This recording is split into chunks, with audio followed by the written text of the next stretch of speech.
ಏನೋ ಕೋಣ ಕುರಿ ನೀವೇ ಕಳಿಸಿದಾರಂತೆ ಮೈಸೂರಿಂದ. 21 ಕರಿ ಮೇಕೆ, 21 ಕರಿ ಮೇಕೆ, 20 ಅವ್ರೆ ಇವರೇ ಹೇಳ್ಬಿಟ್ರಲ್ಲ, ಟ್ರಸ್ಟ್ ಅವ್ರೆ ರಿಜೆಕ್ಟ್ ಮಾಡ್ಬಿಟ್ರಲ್ಲ ಟ್ರಸ್ಟ್ನವರು. ನಾನೇನೋ ಡೌಟ್ ಆಯ್ತು, ಚೀಟಿನ ಏನಾದ್ರು ಕಳಿಸಿದಾರೆ ಏನೋ ಅಂತ. ಈಗ ಹೇಳ್ತಾ ಇದ್ದಲ್ಲ ಅಲ್ಲಿ ಅದೇನೋ ಹರೀಶ್ ಕೂಡ ಸಿಕ್ಕಿದಪ್ಪ ಎಲ್ಲ ಮಾತಾಡ್ಬಿಟ್ಟಿದ್ದೀನಿ ಅಂತಿದ್ದಲ್ಲ. ಹೌದಾ?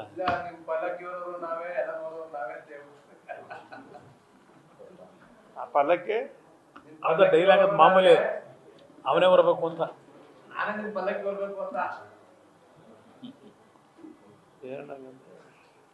ಯಾವ ಪಲ್ಲಕ್ಕಿ ಓದ್ತಾನಂತ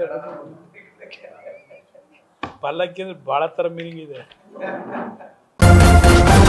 ನ್ಯೂಸ್ ಫಸ್ಟ್ ನಿರ್ಭೀತಿಯಿಂದ ನಿಮ್ಮ ಪರವಾಗಿ.